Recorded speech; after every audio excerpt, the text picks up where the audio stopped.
ნიკოლოზ ხატიაშვილი ინიციატივა ჯერ საქართველოს წარმომადგენელი არის ჩვენთან ერთად. მოგესალმებით, მადლობა. რომ გვითმობთ დროს და იღებთ გადაცემაში მონაწილეობას. რაც შტატებს უნდა და რაც მამას უნდა, ამას გავიგებთ მოგვიანებითო, თქვა დღეს ირაკლი კობახიძემ რუბიოს განცხადების პასუხად. თქვენ რა შთაბეჭდილება დაგრჩათ, როგორ აღიქვა ქართული ოცნების ხელისუფლებამ მარკო რუბიოს განცხადება და თავად რუბიოს განცხადებები ტოვებს თუ არა სივრცეს, რომ შესაძლოა მართლაც არსებობდეს შანსი ივანიშვილის გუნდსა და შეერთებულ შტატებს შორის, კონკრეტულად ტრამპის ადმინისტრაციას შორის ურთიერთობების დაალაგების, იმიტომ რომ აი ბატონი გია რომ საუბრობდა, ახლა ხაზი გაუსვა, რომ ჩემთვის უცნაურია, თავად რუბიო რას გულისხმობდა, რომ რაღაცა პოზიტიური სიგნალებიც იყო ქართული ოცნების წარმომადგენლების მხრიდან, როდესაც თქვაო. მოგესალმებით, მივესალმებით თქვენს მაყურებელს. ეს რუბიოს განცხადების ეს ნაწილი, რომელიც პოზიტიურ ნაბიჯებს გულისხმობდა, ეს არის მხოლოდ განცხადების რაღაც ერთი მონაკვეთი, თუმცა მთლიანად რო შევხედოთ განცხადებას, ცოტა სხვა შთაბეჭდილება რჩება.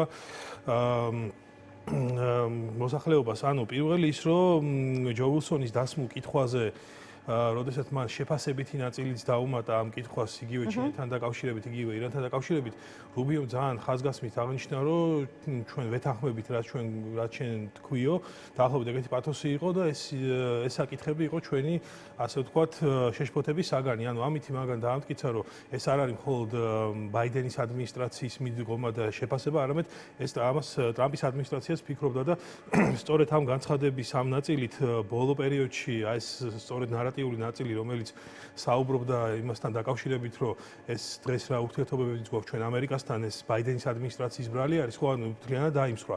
ზოგადად ამერიკის საგარეო პოლიტიკურ მიდგომებს რო შევხედოთ ისტორიულ კონტექსტშიც, ყოველთვის ახალი ადმინისტრაცია ცდილობს ხოლმე, რომ ძირითად მიმართულებებზე გააგრძელოს თავისი საგარეო პოლიტიკური მიდგომები და ამის ნათელი მაგალითი არის მაგალითად სომხეთი. თქვენ თუ გახსოვთ და ტელემაყურებელს მინდა შევახსენო, ბაიდენის ადმინისტრაციის დროს გაფორმდა უკვე სტრატეგიული პარტნიორობა სომხეთთან ერთად და შესაბამისად ეს პოლიტიკა, რომელიც გულისხმობდა სომხეთთან ურთიერთობის დაახლოებას, ბაიდენის ადმინისტრაციის დაახლოებით 2024 წლის ნოემბერი იქნებოდა თუ ზუსტად მახსოვს და აი ეს მიდგომა გაგრძელდა. აქედან გამომდინარე, რა თქმა უნდა, შეშფოთება არსებობს ალბათ დღევანდელ ადმინისტრაციაში, თუმცა როგორც ნახეთ, არსებობს კონკრეტული დათქმები, რის საფუძველზეც შესაძლებელია ამ ურთიერთობების გაღრმავება. რაც გადატვირთვა, რაც შეეხება უშუალოდ გადატვირთვის პროცესს, ხო აქ ორი მდგენელი ჩდება. ერთი არის ეროვნული უსაფრთხოების კუთხით, რამდენად მნიშვნელოვანია საქართველოსთვის ამერიკასთან ურთიერთობების გადატვირთვა და მეორე პარტიული ინტერესი, რომელიც გულისხმობს ქართული ოცნების სურვილს, რომ გადატვირთოს პოლიტიკა ამერიკელებთან. პირველ შემთხვევაში ნამდვილად ამ ეროვნული ინტერესის ჩარჩოთ შევხედავთ ამ პროცესს, დღეს რეგიონში ისეთი მოვლენები ხდება და ისე ვითარდება სიტუაცია, რომ ჩვენთვის ნამდვილად სასიცოცხლო მნიშვნელოვანი არის, რომ ამერიკასთან გადავტვირთოთ ურთიერთობები და აი ამ განვითარების ფაზაში ჩვენს ჩავჯდეთ. აი მარტივი შედარება რო გავაკეთოთ, როდესაც მატარებელი დაიძრება, ხო ის ნელა მოდის და ჯერ კიდევ გვაქვს შანსი, რომ შევახდეთ იმ მატარებელს და ის სარგებელი მივიღოთ იგივე ტრიპის პროექტიდან და სხვა პროექტებიდან, რომელიც შეიძლება მოგვიტანოს. მეორე მომენტი, რა თქმა უნდა, ქართული ოცნებისთვის ძალიან მნიშვნელოვანია არის ამერიკასთან ურთიერთობების გაღრმავება იგივე თავის ამორჩეველთან ლეგიტიმაციის კუთხით, იმიტომ რომ ქართული ოცნების ამორჩევლის დიდ ნაწილსაც გააჩნია სურვილი, რომ ეს ურთიერთობები გადაიტვირთოს. თუმცა აქეთ ხარ ეს გარკვეული დილემა ჩდება, იმიტომ რომ თუ ვთქვათ ეს დათქმები გულისხმობს ოცნების მხრიდან რაიმე სახის მნიშვნელოვანი დათმობების გაკეთებას, ხო, ანუ მაშინ ოცნებამ რომ გადადგას ეს ნაბიჯები და გარკვეულწილად უკან დახევა განახორციელოს, ამ შემთხვევაში უკვე ამორჩევლის თვალში შეიძლება ის რაღაც სისუსტის გამოვლენის შიში კონდეს.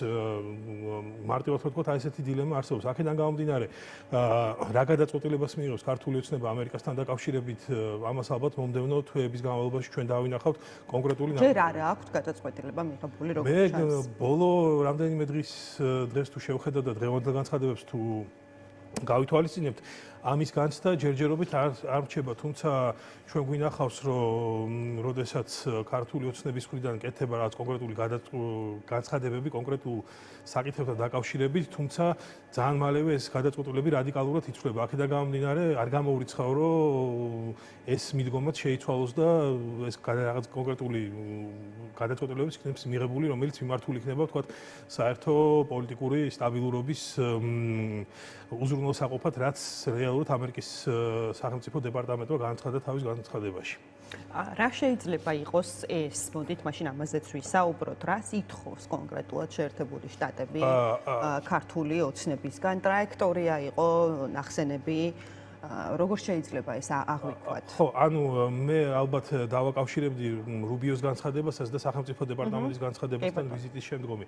აქ ჩნდება გარკვეული მდგენელი, რომელიც გულისხმობს პოლიტიკურ სტაბილურობას, ასევე ტრაექტორიას. უნდა გავითვალისწინოთ, რომ ამერიკის საგარეო პოლიტიკური მიდგომები ბოლო პერიოდში შეიცვალა ტრამპის ადმინისტრაციის პირობებში და ის გახდა მეტად უფრო ტრანზაქციული. აქედან გამომდინარე, ჩვენ დიდი ყურადღება კი გამახვილებული გვაქვს ქვეყნის შიდა პოლიტიკაზე, პოლიტიკურ პროცესებზე, თუმცა შესაძლოა სწორედ გეოპოლიტიკური საკითხები და გეოპოლიტიკური არჩევანი მეტად უფრო მნიშვნელოვანი იყოს ამ შემთხვევაში ამერიკისთვის, ამ ტრაექტორიის ცვლილება, ვიდრე თქვათ ეს შიდა რაღაც რეფორმები. თუმცა ეს რა თქმა უნდა მნიშვნელოვანია, იმიტომ რომ ერთმანეთს ავსებს შიდა საგარეო პოლიტიკა და თუ ჩვენ თქვათ ვაღდგენთ ურთიერთობების დასავლეთთან, ამის წინაპირობა რა თქმა უნდა იქნება ისიც, რომ ქვეყანაში პოლიტიკური გარემო ზოგადად შეიცვალოს და უფრო თავისუფალი გახდეს და პოლიტიკურ პარტიებს მიეცეთ თავისუფალი ოპერირების საშუალება კონკურენტულ გარემოში და სამართლიანი თამაშის წესების პირობებში. ბატონ ნიკოლოზ, ძალიან ესე ვთქვათ,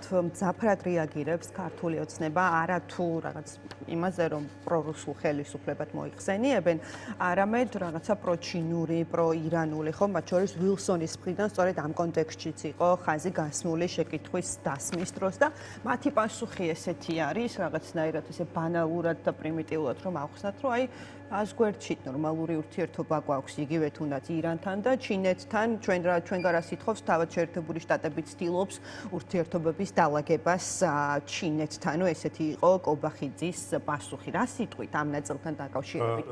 რელევანტობა არის თუ არა კობახიძის? ზოგადად, რა თქმა უნდა, ხა, როდესაც ჩვენ ვახორციელებთ ეფექტურ საგარეო პოლიტიკას, მოდით ასე ვთქვათ, ეროვნულ საგარეო პოლიტიკას, რომელიც დაფუძნებულია ეროვნულ ინტერესებზე, ამ შემთხვევაში ჩვენ ჩინეთთანაც უნდა გქონდეს კარგი ურთიერთობები, ირანთანაც უნდა კარგი ურთიერთობები გქონდეს და სხვა აქტორებთან, ვისთანაც ურთიერთობამ შესაძლოა მოგვიტანოს ორმხრივი, ასე ვთქვათ, მომგებიანი საკითხები. თუმცა, როდესაც ჩვენ საუბრობთ რომელიმე კონკრეტულ აქტორთან ურთიერთობების გაღრმავებაზე, ეს არ უნდა მოხდეს ჩვენი ძირითადი ღერძის, რაც არის დასავლური ინტეგრაცია და დასავლეთში და ევროკავშირში შესვლა და ამერიკასთან სტრატეგიული პარტნიორობა ამის ხარჯზე, ხო? ანუ, როდესაც ეს ურთიერთობები ვითარდება, მაგრამ პარალელურად ეს ურთიერთობები აზიანებს უკვე ურთიერთობებს დასავლეთთან, ხო?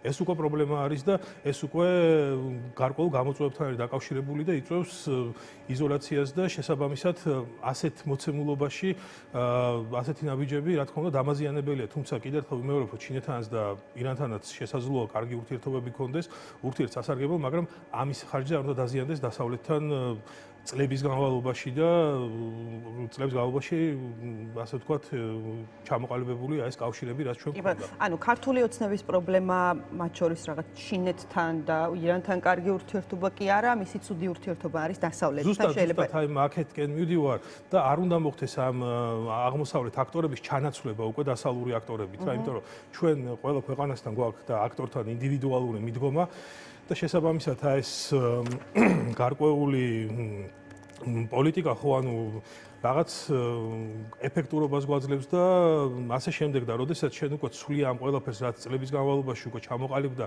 და ანგრევ ხო იმის ხარჯზე რომ ჩანაცვლებას აკეთებ ამ აქტორების რა თქმა უნდა ეს დამაზიანებელია ჩვენი ეროვნული ინტერესებისთვის და ჩვენი ეროვნული უსაფრთხოებისთვის. კი ბატონო, გასაგებია და ასევე მინდა გითხოთ ბატონ ნიკოლოზ, რაღაცნაირად ესე ვთქვათ, სულ ვერ იქნება, როგორც იტყვიან, რაღაცა ჰაერში გამოკიდებული ეს ტერმინი რომ გამოვიყენოთ, ეს გაურკვეველი და ბუნდოვანი ურთიერთობა ხო შეერთებულ შტატებთან. ამასაც აქვს თუ არა, არ ვიცი, რაიმე ლოგიკური დრო მაგალითად, რომ აი რაღაც პერიოდში თუ არ გაირკვა, სულ ესე რაღაცა შეპასუხებების რეჟიმში ალბათ ვერ გაგრძელდება, ხო? ეს ურთიერთობა, ანუ იქნება თუ არა ამ ყველაფერს ლოგიკური დასასრული, მოდი ასე ვიკითხავდი და რა შეიძლება ეს იყოს? რა თქმა უნდა, ყველანაირ დასაწყისს აქვს თავისი დასასრული და ლოგიკაც. ბევრი რამ მე ვფიქრობ დამოკიდებული იქნება როგორც ჩვენს რეგიონში მიმდინარე პროცესებზე, ასევე ფართე-შავი ზღვის რეგიონში არსებულ ვითარებაზე, კერძოდ უკრაინაში მიმდინარე ომსა და სომხეთის არჩევნებზე. სულ რაღაც რამდენიმე დღეში ჩვენ სომხეთში ვნახავთ არჩევნებს.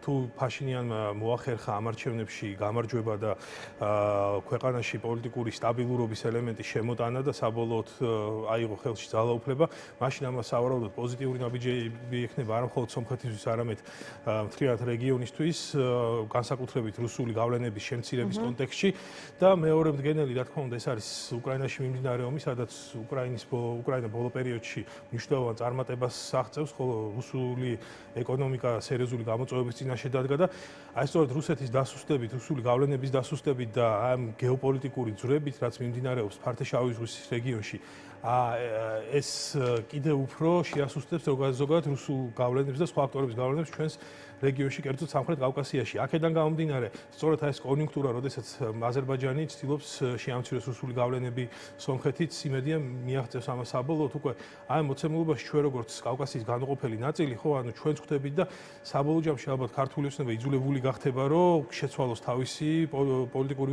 ვექტორი და გადაინაცვლოს ისევ დასავლეთზე, რადგან ზოგადად ისეთი პოლიტიკური გარემო ჩამოყალიბდება, რომ მაგის გარეშე ფიზიკურად, აი, არ ვიცი, ალბათ ძალიან სერიოზული პრობლემები შეექმნება ქვეყანას თავისი იგივე განვითარების კუთხით და უსაფრთხოების კუთხით. კი ბატონო, გასაგებია. მადლობა, ძალიან დიდი მადლობა იმისთვის, რომ დაგვეთმეთ დრო და მივიდეთ გადაცემაში მონაწილეობა. ნიკოლოზ ხატიაშვილი საუბრობდა დღის ამბების პირდაპირ ეთერში. ეხლა ჩვენ გვაქვს მცირე რეკლამის დრო და რამდენიმე წუთში რეკლამის შემდეგ დავბრუნდებით.